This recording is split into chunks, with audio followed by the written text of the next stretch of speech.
আসসালামু আলাইকুম। ইনশাআল্লাহ আশা করি সবাই ভালো আছেন। আলহামদুলিল্লাহ আমিও ভালো আছি। যেখান থেকে আমার ভিডিওটি দেখছেন সবাইকে অসংখ্য ধন্যবাদ ও সর্বদাই ভালোবাসা রইল। তো প্রতিদিনের মতো আপনাদের একটাই আপডেট দিতে হয়। আজকে আপনাদের এরকম একটা ইন্টারেস্টিং আপডেট দিব। এই যে আপনাদের যাদের রিভিউ করা হইতাছে, এটার একটা কারণ গতকাল রাতে জানতে পারছি। ঠিক আছে, হয়তো এই বিষয়টা আপনাদের মাঝে জানালে আপনারা অনেক উপকৃত হতে পারেন এবং আপনারা যারা রেভোকারে হয়ে গেছে মালিক ঠিক থাকার পরেও তাদের হয়তো ভিসা পাওয়ার একটা সম্ভাবনা থাকতে পারে। ভিসার আপডেট দিব আজকে। মনে করেন যে এক মালিকে মনে করেন অনেকগুলো ভিসা পেয়েছে, এই আপডেটগুলো দিব। আর ভিএফএস গ্লোবাল নিয়ে কিছু কথা বলবো। তো অবশ্যই ভিডিওটা পুরোটা দেখতে হবে, না দেখলে বুঝতে পারবেন না।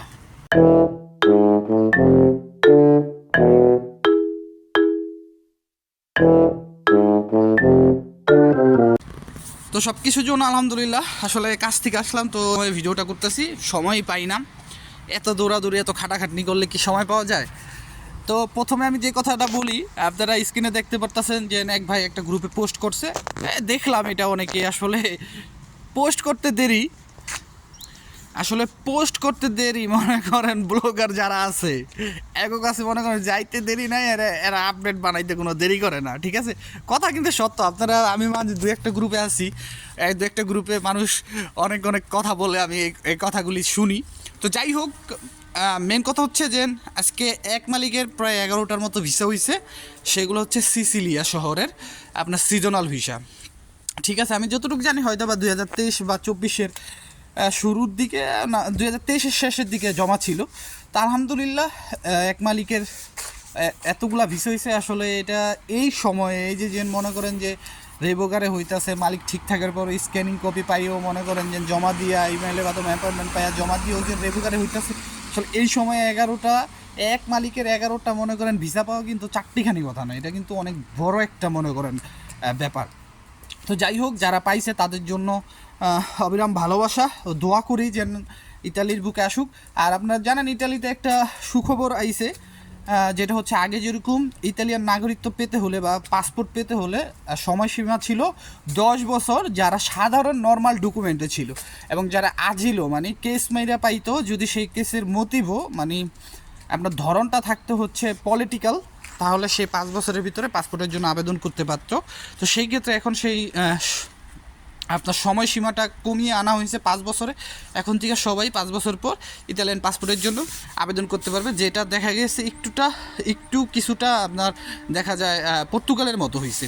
তো যাই হোক, আমার প্রসঙ্গ এটা না। দ্বিতীয় প্রসঙ্গ যেটা আমি আপনাদের সাথে বলবো সেটা হচ্ছে যে রেবোকারে করতেছে বা মালিক ঠিক থাকার পরে আপনারা অ্যাপয়েন্টমেন্ট পাইয়া যারা মনে করেন জমা করছেন আপনাদের রিজেক্ট করতেছে, এইটা কেন? তো গতকালকে এই বিষয়ে আসলে জানেন যে আমার ফ্রেন্ডগুলো রিজেক্ট করা হয়েছে। তো এই বিষয়ে এখন ঘাটাঘাটি করতে করতে আপনার একটা বিষয় জানতে পারলাম। তো যে কথা বলতেছিলাম, যে গতকালকে রাতে আমি এখানে যে কাপ অফিস, যেখানের মাধ্যমে আপনার আবেদনগুলো করে, অনেকে উকিলের মাধ্যমে করে, অনেকে কাপ অফিসের মাধ্যমে করে। তো সেই কাপ অফিসের আমার এক বড় ভাই, আমি আপনাদের অনেক কথা বলি তারে নিয়ে, যে তার কাছে আমি বিষয়টা শেয়ার করলাম। তো শেয়ার করার পরে তিনি যেটা বলতো যে না, আমাদের কাপে এসেও মালিকরা আবেদন করছিল, তো সেখান থেকেও মালিকদের রিজেক্ট করা হয়েছে, রেভোকারে করা হয়েছে। তার মূল কারণ হচ্ছে আসেভারাসিওনে, মানে মালিকের কাছে প্রত্যেকটা, আমরা যে এতদিন বলছি যে মালিকের কাছে মেল যায় নাই বা মালিক জানেও না, এই জিনিসগুলো হচ্ছে ভুল। মালিকের কাছে মেল গেছে, কিন্তু ওই যে বললাম না আসেভারাসিওনে, এটা মানে হচ্ছে একটা শপথ বাক্য বা একটা শপথ। যেরকম আপনি ধরেন পেরপুত্তরা থেকে মালিকরে বলতে পারে যে একটা বিষয়, যে তোর এই লোকগুলার কাগজ ঠিক আছে, তোর সব কিছুই ঠিক আছে। এখন সিজনাল ভিসার ক্ষেত্রে বলতে পারে যে তুই কি এই লোকগুলো আনার পরে তাদেরকে কাজ দিবি, ঠিকঠাক মতো বেতন দিবি, তাদের থাকার স্থান দিবি, খাওয়া দাওয়ার যে মানে সব ব্যবস্থা করে দিবি, এবং সর্বশেষ যে বিষয়টা মানে দাকর্দ, তাদের সাথে একটা কথার বিনিময় করতে হইব, যেটা হয়তো বা পেরপুত্তরায় গিয়ে, আই থিঙ্ক আমার মনে হয় হয়তো বা পেরপুত্তরায় গিয়ে আপনার এটা সিগনেচার করতে হবে যে এই লোকটা সিজনাল বিষয় আসলে 6 মাস পরে তাকে যে দেশে ফিরে যেতে হবে, সেটার দায়িত্ব সম্পূর্ণ তো মালিকের নিতে হইব।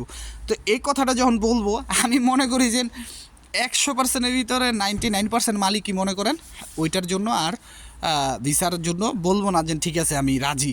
কী জন্য? কারণ মালিকরা তো জানে যে এই লোকটা আসার পরে থাকবে এখানে।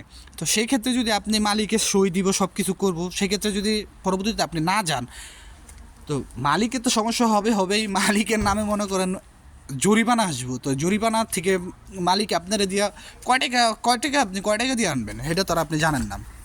জরিমানা তো আইব অনেক, আর একটা দুইটা ভিসা না তো, কারণ একটা মালিকের অনেকগুলো উঠছে, যেমন আমার এক মালিকেরই 6টা উঠছে, তো 5টা অলরেডি মনে করেন রেবুকারে হয়ে গেছে।